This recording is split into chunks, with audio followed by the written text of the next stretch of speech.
Hola, ¿qué tal? Espero que esta plática sea de tanto interés y utilidad para ustedes como lo es para mí y para todas las personas que deberán recibir en algún momento terapia con medicina transfusional. Como todo agente externo que se introduce al torrente sanguíneo, la transfusión de sangre y sus componentes no está exenta de riesgos.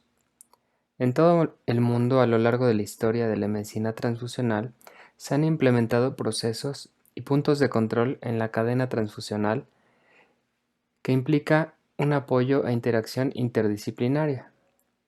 La seguridad transfusional es una prioridad en todo el mundo, no es exclusivamente en medida de la prevención de detección de enfermedades infecciosas transmisibles por transfusión, sino también en el control de cadena transfusional que evitará tener efectos adversos en quien los recibe.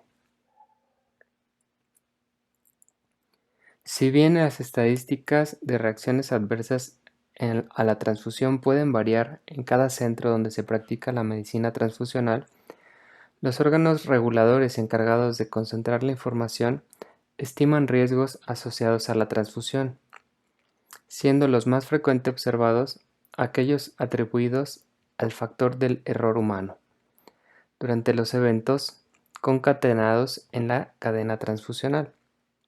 Como podemos ver en la tabla, la reacción febril no hemolítica, así como las alergias, suelen ser las reacciones adversas más frecuentes.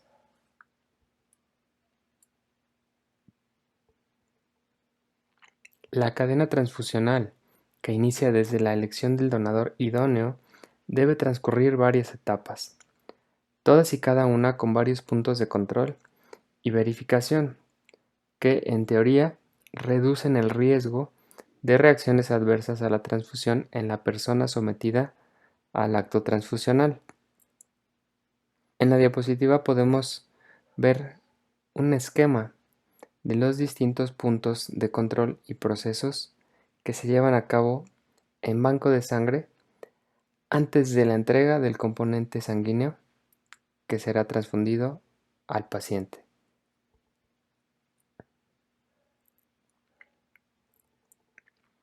Las reacciones adversas a la transfusión transcurren en un espectro clínico que puede iniciar desde una simple comezón, con o sin lesiones urticariformes, hasta efectos adversos más severos como la anafilaxia, el paro cardíaco, el paro respiratorio e incluso el fallo orgánico múltiple, que pondría por supuesto en riesgo la vida del receptor de la transfusión.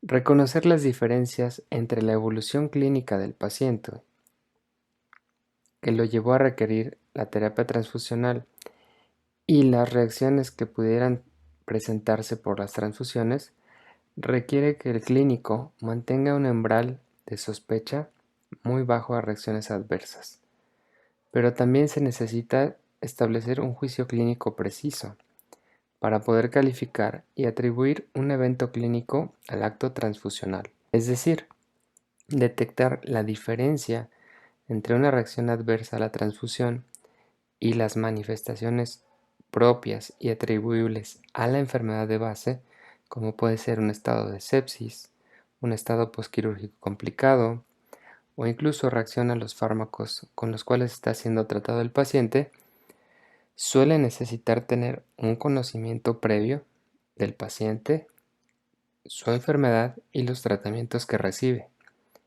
Comúnmente quien conoce estos datos suele ser el médico tratante, quien indicó la transfusión y que, en dado caso de presentarse una reacción adversa a la transfusión, con toda la información que ya conoce de su paciente, podrá establecer más rápido y mejor que nadie un juicio clínico respecto a la causalidad ante la sospecha de una reacción adversa transfusional, y entonces tomar decisiones al respecto de su manejo.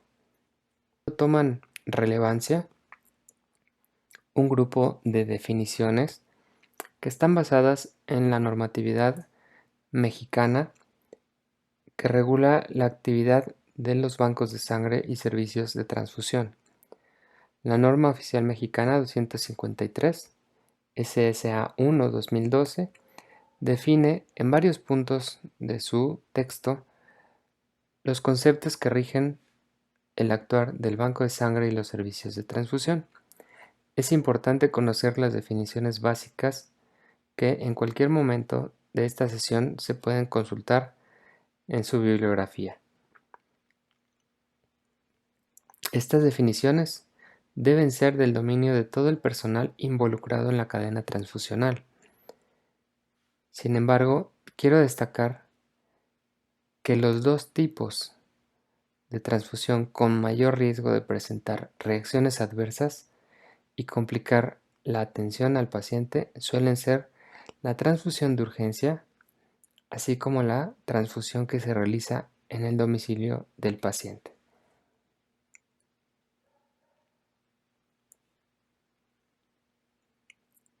Igualmente, conocer la definición de banco de sangre nos ayudará a conocer y comprender la naturaleza de las acciones que el mismo lleva a cabo, así como las funciones que desempeña en el proceso de atención a la salud de un paciente que, para sintetizar,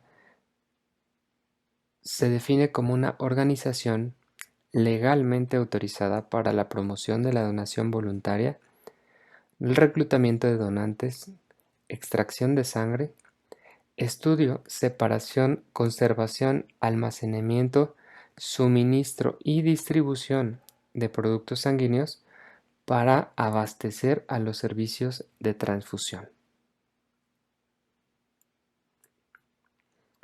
Igualmente, los servicios de transfusión se definen como aquellos establecimientos con autorización legal que tomarán responsabilidad de realizar actos transfusionales, así como la atención de los enfermos que reciben hemoderivados, asegurándose de recibirlos de un banco de sangre con autorización legal vigente.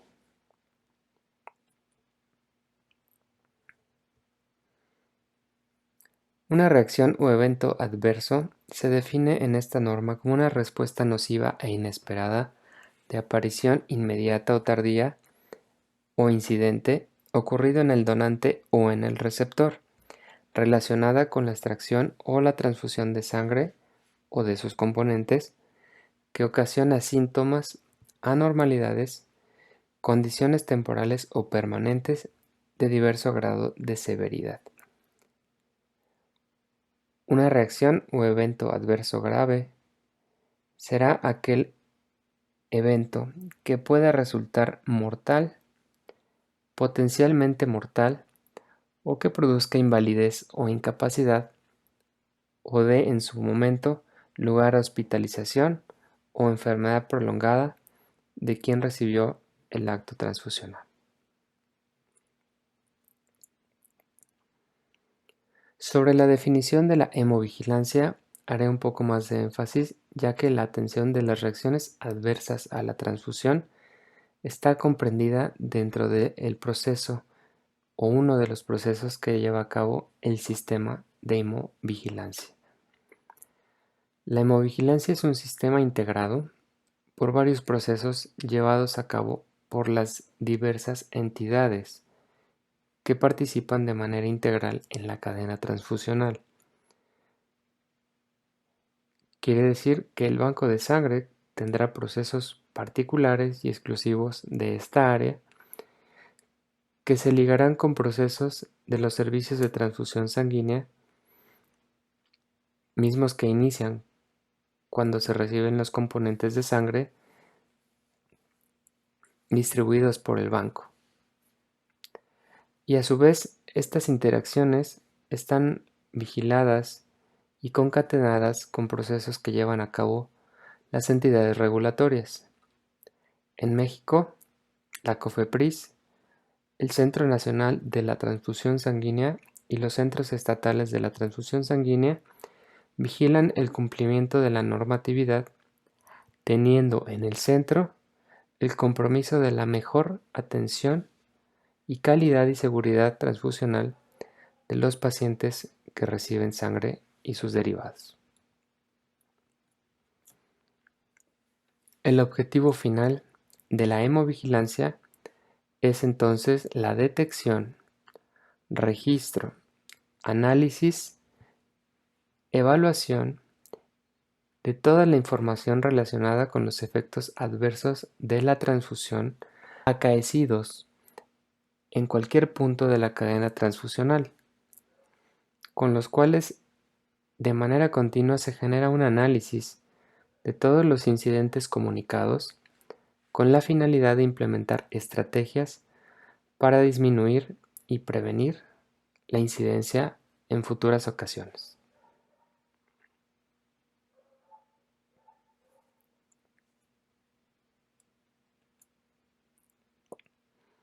Entonces, para comprender mejor las reacciones adversas a la transfusión, se deben clasificar, y esto se hace de manera muy particular entre distintos autores, en las siguientes clasificaciones. Ordenar estos conceptos sin duda mejorará nuestro actuar para reconocerlas y atenderlas de manera adecuada.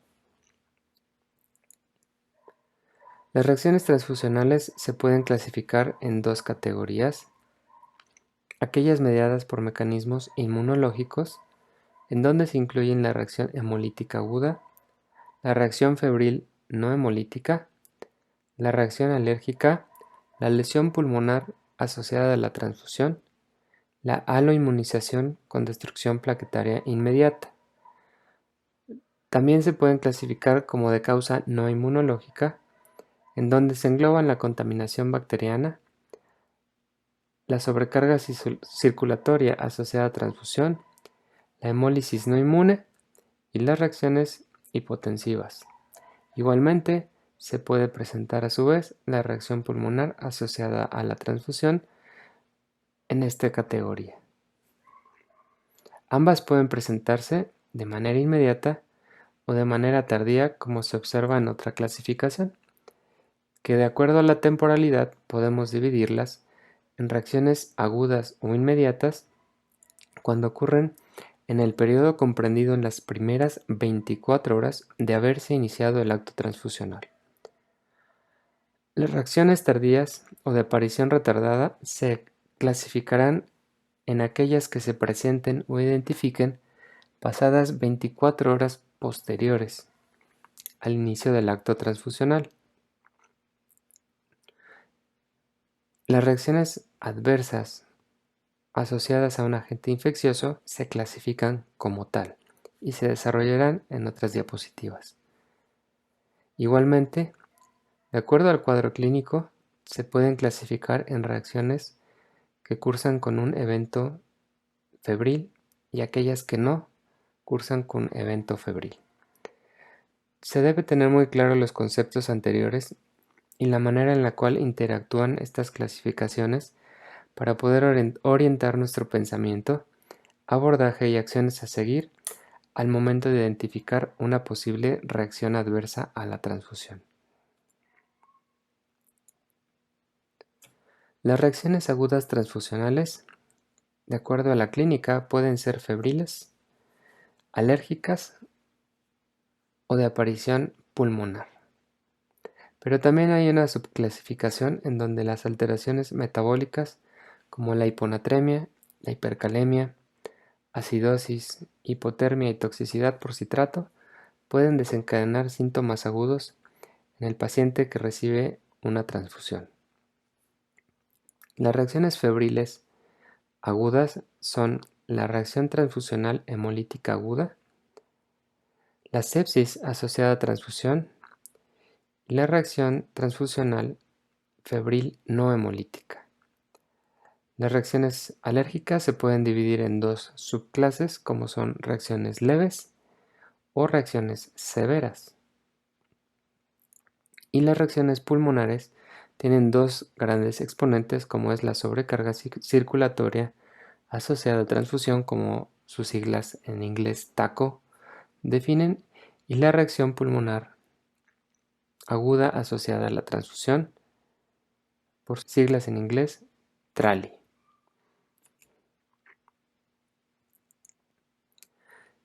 No hay que olvidar y tener siempre en nuestro horizonte clínico estas 5 reacciones agudas que implican gravedad en quien las padece: la reacción hemolítica aguda, la reacción por contaminación bacteriana, la lesión pulmonar asociada a transfusión, la sobrecarga circulatoria asociada a transfusión y la reacción alérgica grave o reacción anafiláctica, así como las metabólicas previamente mencionadas. Afortunadamente, de acuerdo a la literatura latinoamericana, las reacciones adversas agudas graves no son tan frecuentes, reportándose una reacción hemolítica aguda en promedio de 1 en 25.000 casos,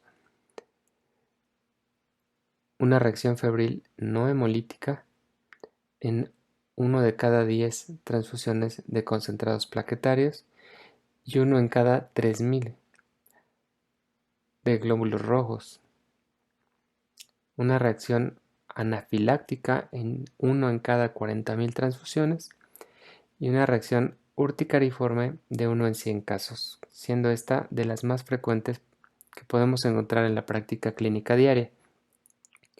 La lesión pulmonar asociada a transfusión se reporta de un caso por 5.000 transfusiones y la sobrecarga de volumen es ciertamente más frecuente, siendo 1 en cada 700 transfusiones.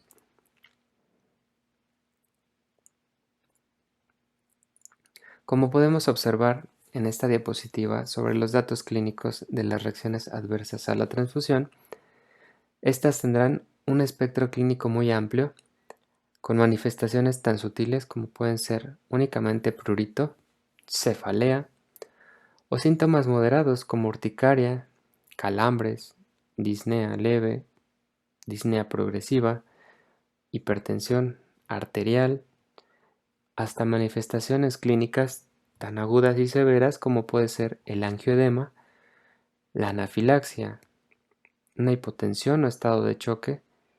Y aquí es muy importante encontrar el juicio clínico en el centro, de reconocer el comportamiento clínico del paciente que está siendo sometido a una transfusión, dado que este juicio deberá diferenciar el comportamiento previo a la transfusión justo al momento de que se presenta algo anormal en el horizonte clínico esperado de ese paciente. Dado que la mayoría de los datos clínicos de las reacciones adversas a la transfusión son inespecíficos, es importante involucrar al médico tratante en la toma de decisiones respecto al reconocimiento y el tratamiento de las reacciones adversas a la transfusión.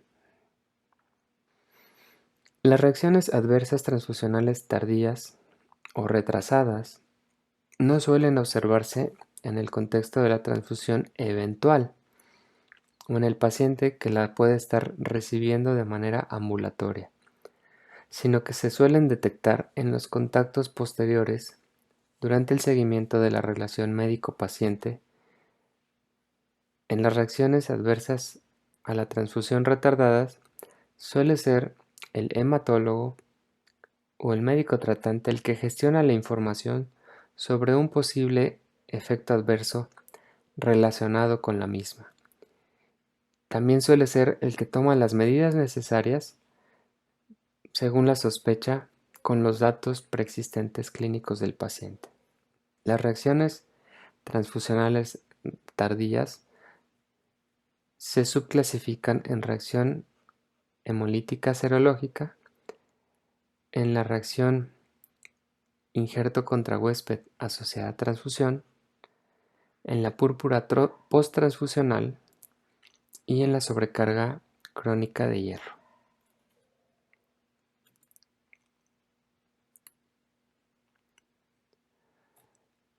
La frecuencia de las reacciones diferidas o retardadas suele estimarse para la reacción hemolítica retardada en 1 en 2.500 hasta 1 en 11.000 transfusiones. Se reporta como rara la púrpura posttransfusional y la hemosiderosis o sobrecarga hídrica crónica, de hierro es frecuente en los pacientes que requieren transfusiones de repetición, como por ejemplo los pacientes con talasemias. La enfermedad de injerto contrahuésped post-transfusional afortunadamente suele ser muy infrecuente y la transmisión de enfermedades infecciosas suele ser cada día menos incidente.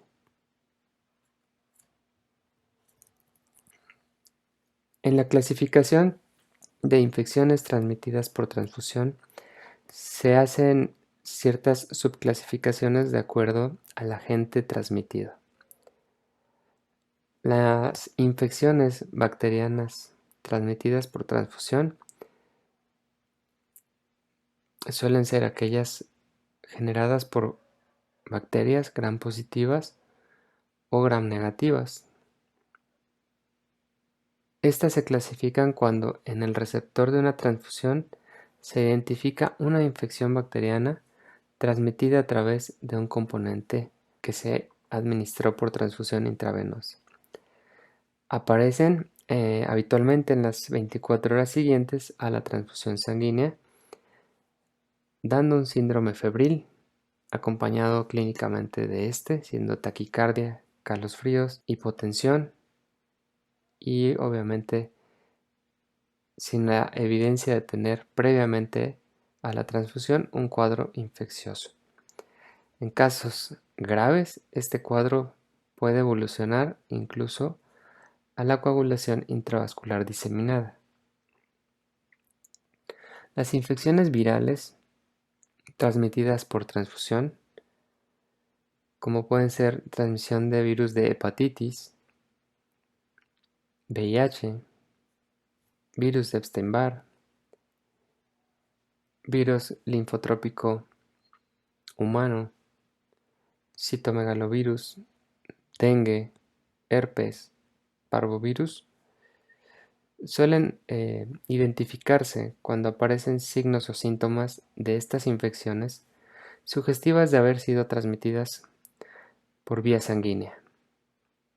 Pueden pasar días, semanas, meses e incluso años después de que una transfusión sanguínea haya ocurrido para identificar estos agentes en la sangre del receptor. En muchos casos, el grado de imputabilidad puede ser muy difícil de establecer. Infrecuentes, pero ninguna al 100% excluible, está la transmisión de sífilis, enfermedad por priones, y la infección parasitaria transmitida por transfusión, como puede ser los plasmodios, causantes de la malaria. Los criterios para considerar una infección transmitida por transfusión como comunicable son dos. Existe confirmada evidencia de marcadores posttransfusionales de infección cuando existe evidencia de que previo a esta eran negativos. Confirmación tras la transfusión de desarrollo en el receptor de hepatitis aguda o una infección presumiblemente transfusional de causa desconocida. El estudio de marcadores en las muestras de la seroteca de las unidades implicadas o el seguimiento de los donantes o de las donaciones sospechosas pueden confirmar la transfusión como posible causa de la infección en el receptor o por el contrario aconsejar la búsqueda de otras causas. En la Unión Americana, la sepsis asociada a transfusión se estima que en sangre paquetes globulares puede ocurrir por gram positivos en 1 en 500.000 transfusiones, causando una mortalidad estimada de 1 en 10 millones. Este riesgo es un poco más elevado en las transfusiones de concentrados plaquetarios y en caso de división de agentes causales entre gram positivos y gram negativos, no hay tanta diferencia en la Unión Americana. Las fuentes de estas bacterias suelen ser la flora dérmica del donante, el medio en donde se toma o lleva a cabo el procesamiento de la sangre extraída del donador, o los utensilios utilizados para esto. Las reacciones por infección por transfusión de sangre se estiman en ciertos riesgos. El riesgo de una transmisión de VIH 1 o 2 se estima en 1.900.000 unidades. Como se puede ver en la diapositiva, el riesgo estimado de transfusiones infectadas suele ser muy bajo, sin embargo nunca será de cero. Estos datos se obtienen de unidades que son procesadas bajo la tecnología de detección de agentes infecciosos por NAT. Hablando de los datos clínicos de las reacciones adversas a la transfusión, comentaremos que la hemólisis intravascular durante la transfusión generará síntomas como ansiedad, sensación de muerte, dolor retroesternal, dolor lumbar, dolor en el sitio de la colocación de la venoclisis, fiebre, calosfríos, vómito, hipertensión, taquicardia, incluso hipotensión. De manera un poco más tardía, coluria, anuria. Y en el paciente que no puede manifestar clínica, puede haber sangrado en capa. Este tipo de reacción puede ser generada por incompatibilidad a grupo ABO y otros sistemas como KIT, DOFI y P. Está mediada principalmente por anticuerpos IgM y o IgG fijadores de complemento hasta SOE9. La hemólisis extravascular suele manifestarse como ictericia, fiebre, la ausencia de elevación de la hemoglobina, calosfríos, puede haber coluria o incluso ser esta muy leve. Se debe de nuevo a una incompatibilidad por sistema RH, sistema DOFI, KID, Diego, KEL y algunos otros diferentes al ABO. Está mediada por anticuerpos de clase IgG fijadores o no de complemento hasta C3.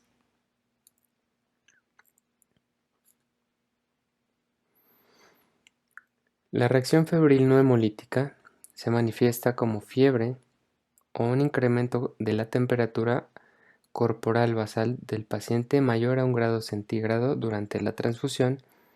Puede estar acompañada de calosfríos, cefalea y vómitos. Esta reacción está mediada por anticuerpos contra antígenos leucocitarios, proteínas plasmáticas y una producción endógena o transferencia pasiva de citocinas pirógenas por contaminación bacteriana. La reacción urticariante se manifiesta como prurito, enrojecimiento, rash y placas eritematosas en la economía del paciente. Esta reacción está mediada por anticuerpos de clase IgE contra proteínas plasmáticas y presencia de alergenos diversos en el plasma transfundido. La enfermedad injerto contra huésped se presenta como fiebre, rash, descamación cutánea, diarrea acuosa, ictericia e incluso falla hepática. Esta reacción está mediada por una reacción del injerto y proliferación en el hospedero de linfocitos presentes en el componente sanguíneo transfundido.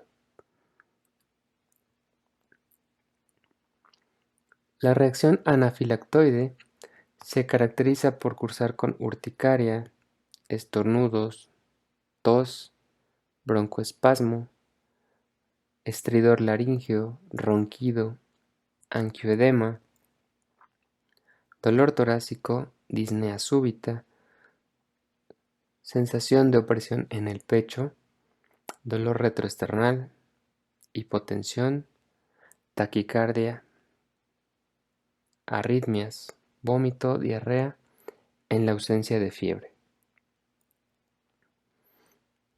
Esta reacción está mediada por la misma reacción alérgica mencionada anteriormente, además de contar anticuerpos anti-IgA en los pacientes que tienen deficiencia congénita de esta, anticuerpos contra algunos medicamentos como puede ser penicilina o algunos antibióticos, y elementos no biológicos como puede ser el óxido de etileno o los plastificantes utilizados en el procesamiento de la sangre y sus derivados. La reacción transfusional anafiláctica se caracteriza por una hipotensión súbita acompañada de obstrucción de vías aéreas superiores, edema laríngeo, broncoespasmo, sensación de muerte inminente e incluso pérdida de la conciencia y estado de choque. Está mediada por anticuerpos anti-IgA, aptoglobinas C4 e incluso presencia de penicilina en el hemodiderivado transfundido. El daño pulmonar agudo asociado a transfusión se presentará con datos de insuficiencia respiratoria aguda, hipoxia tisular, edema pulmonar agudo bilateral, sin que haya un compromiso cardíaco observable, fiebre, hipotensión, taquicardia y una imagen radiológica característica de infiltración pulmonar bilateral. Esta reacción está mediada por transferencia pasiva de anticuerpos anti-HLA o anticuerpos contra leucocitos del receptor, anticuerpos en el receptor contra antígenos leucocitarios del donador y algunas otras causas de reacción antígeno-anticuerpo.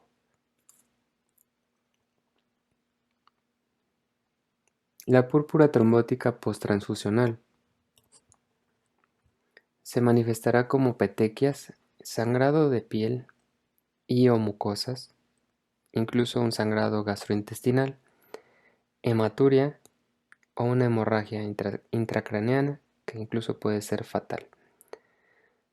Esta reacción está mediada por anticuerpos contra antígenos plaquetarios que lleva a una destrucción masiva de plaquetas autólogas por fenómenos inmunológicos diversos. La contaminación bacteriana es una reacción transfusional que nos dará como síntomas fiebre, escalofrío, náusea, vómito, dolor abdominal, mialgias, disnea, diarrea e incluso hipotensión y choque. Como habíamos comentado, se deberá a la transmisión de bacterias gram positivas o gram negativas al receptor de la sangre contaminada. La sobrecarga circulatoria asociada a transfusión suele manifestarse como disnea, ortopnea, cianosis, tos con un esputo espumoso, taquicardia, cefalea, hipertensión, plétora yugular, edema de extremidades inferiores y signos y síntomas de insuficiencia cardíaca congestiva. Los síntomas variarán de paciente a paciente dependiendo del volumen transfundido y la velocidad en la que se infundió. La causa es hipervolemia en pacientes que solían tener una anemia crónica o en pacientes que tienen compromiso y deterioro de la función cardíaca y o pulmonar.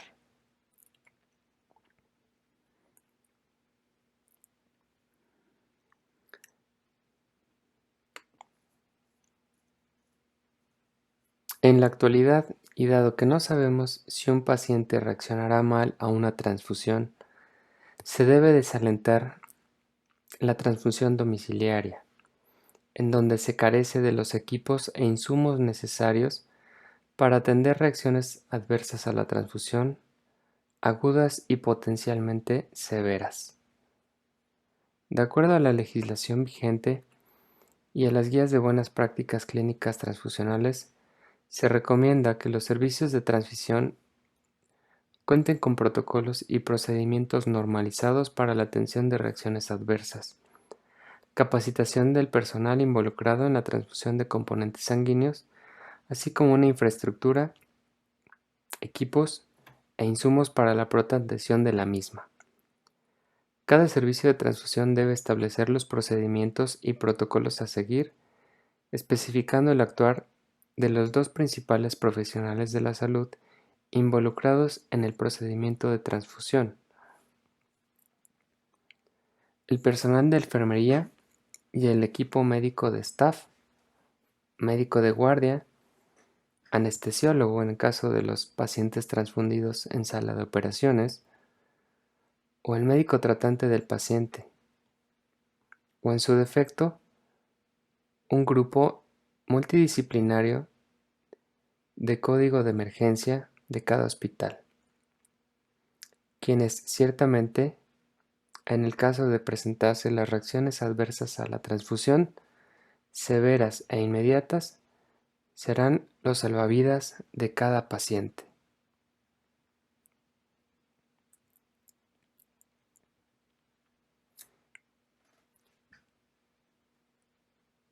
La atención y el papel que desarrolla el personal de enfermería en la seguridad del paciente sometido a terapia transfusional es de gran relevancia. Existen guías de práctica clínica mexicanas en donde se comentan las intervenciones de enfermería que deberán realizarse de manera oportuna ante reacciones adversas relacionadas con la terapia transfusional en pacientes adultos. Los puntos están anotados en la diapositiva y, si hacemos una pausa para analizar el punto número 5, en cuanto a orden de jerarquía, tal vez este debería ser el punto número 2. Dado que no en todas las sospechas de reacciones transfusionales se deberá suspender y retirar el componente sanguíneo para devolverlo al banco de sangre. El médico que indicó la transfusión es el indicado para decidir el curso a seguir de la transfusión en cada caso clínico en particular. Ahora bien, en los casos de reacciones adversas graves, si bien no pueden ser imputadas siempre al acto transfusional, debemos tener en cuenta que los pacientes que se transfunden no suelen ser pacientes sanos e incluso pueden estar cursando con una patología de gravedad, por lo cual, al detectar un evento de inestabilidad en el paciente, el personal de enfermería debe estar capacitado para reconocer eventos clínicos que deberán llevar a cabo a la activación de los códigos de atención de emergencia homologados de seguridad hospitalaria. Esta homologación nacional de códigos de seguridad hospitalaria nos marca un código de color en donde para activar el código, en el caso de alguna reacción que así lo amerite, suele ser el color azul, que al activarse generará el desarrollo de acciones a seguir por parte del equipo de atención de código designado por el hospital, o bien por el servicio de transfusión en donde se está llevando a cabo esta última. El código azul corresponde a la atención de un paro cardiorrespiratorio. Por motivos de esta plática, no nos detendremos a comentar sobre la implementación y desarrollo de este tipo de códigos en los hospitales o en los servicios de transfusión. Sin embargo, es muy importante discernir que a partir de la identificación de una probable reacción adversa a la transfusión, se procederá al desarrollo de dos algoritmos. Tomando en cuenta que algunas reacciones pueden tomar y rápidamente poner en riesgo la vida del receptor de sangre, se debe proceder antes que nada al inicio de la atención clínica de la misma, para posteriormente, pero de manera paralela en el mismo algoritmo, se enlace con el algoritmo de atención de la reacción adversa a la transfusión del banco de sangre.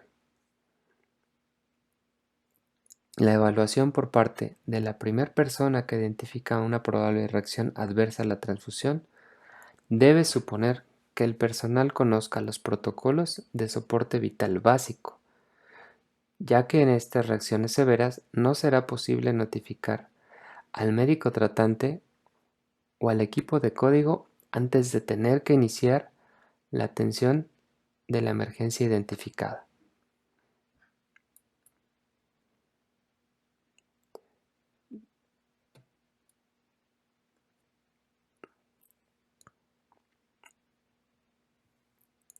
El soporte vital básico de la atención de un paciente siempre seguirá la prioridad en cada reacción transfusional que podamos identificar. De acuerdo a la normatividad vigente, los servicios de transfusión, así como aquellos servicios de atención clínica que desarrollan sus actividades, incluyendo actos quirúrgicos u obstétricos, deberán mantener a su personal capacitado en las maniobras de soporte básico vital,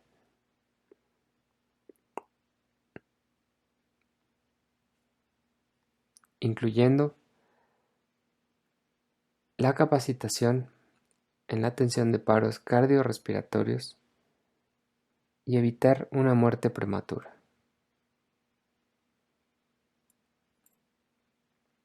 De nuevo, el algoritmo de atención clínica exige que el personal que identifica una reacción adversa esté en la capacidad de detectar la necesidad de activar el código azul institucional o local.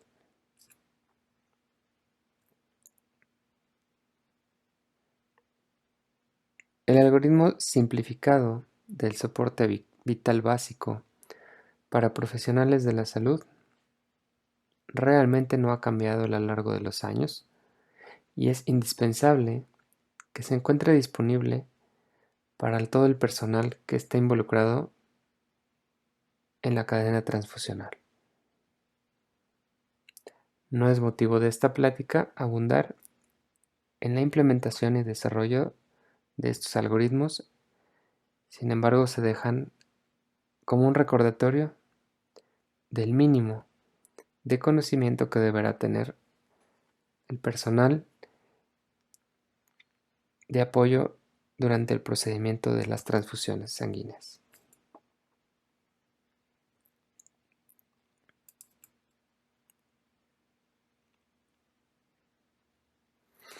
Por lo general, el primer paso a realizar en todos los algoritmos de atención de reacciones adversas a la transfusión será el detener de manera inmediata la transfusión manteniendo una vía intravenosa libre y útil en donde se infundirá solución salina al 0.9% para posteriormente contactar personal médico autorizado para una evaluación médica y documentación del paciente. Se deberá verificar los signos vitales cada 15 minutos hasta que el receptor de la sangre se estabilice y habrán de corroborarse todas las etiquetas, marcas, las órdenes de tratamiento, las requisiciones e identificación adecuada del paciente dentro de ellas para determinar si hay una discrepancia entre estos documentos y los productos y hemoderivados recibidos y transfundidos. Solo y después de todo esto, se deberá notificar al banco de sangre o al laboratorio del banco de sangre para pasar a su algoritmo particular.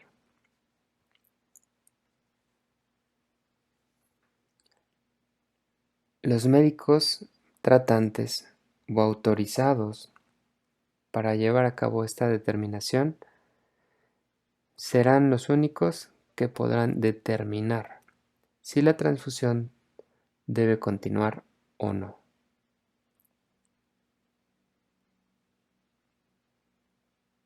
También es muy importante para este personal médico conocer si el paciente está cursando con síntomas de gravedad o si existe una gran probabilidad de una discrepancia entre el componente transfundido y la idoneidad del mismo para el paciente. Si los síntomas son leves, por ejemplo una reacción alérgica o una reacción febril no hemolítica, por lo general se suspenderá de manera temporal la transfusión para de nuevo reiniciarla tras la administración de medicamentos como la difenidramina o paracetamol, siempre retomando la infusión del componente sanguíneo de manera cautelosa, observando de cerca el comportamiento del paciente tras reiniciar la infusión de la transfusión. Si por alguna razón el clínico decide no reiniciar la transfusión, se debe iniciar el manejo del paciente. Esto por lo general se hace tomando muestras para enviarlas de inmediato al banco de sangre. Los tubos suelen ser los tubos morados con EDTA, los tubos rojos sin anticoagulante, para el estudio de la reacción transfusional por parte del laboratorio. En el caso de que el paciente desarrolle fiebre de manera inmediata durante la transfusión, se deben tomar hemocultivos del paciente, así como del hemodialibado que se está transfundiendo. En el caso de reacciones adversas severas, se deberá seguir el protocolo de atención de acuerdo a cada una que se haya identificado.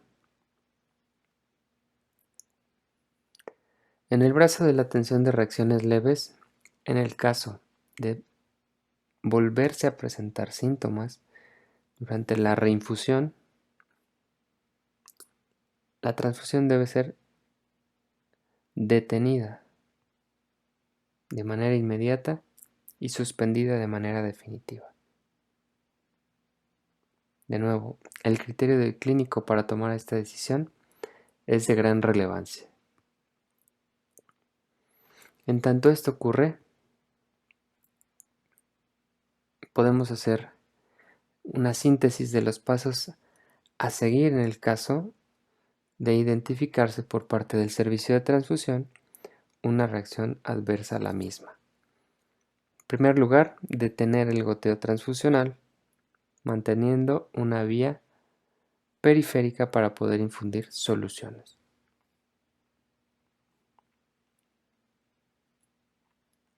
Aplicar o iniciar el algoritmo de atención básica vital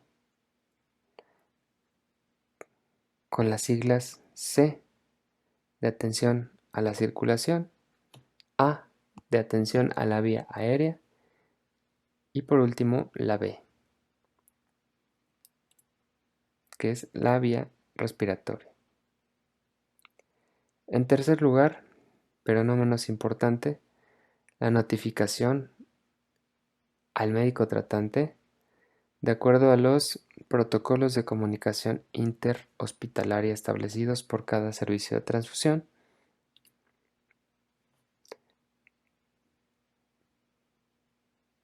Y por último, la notificación a banco de sangre para iniciar su algoritmo de atención a las reacciones adversas a la transfusión.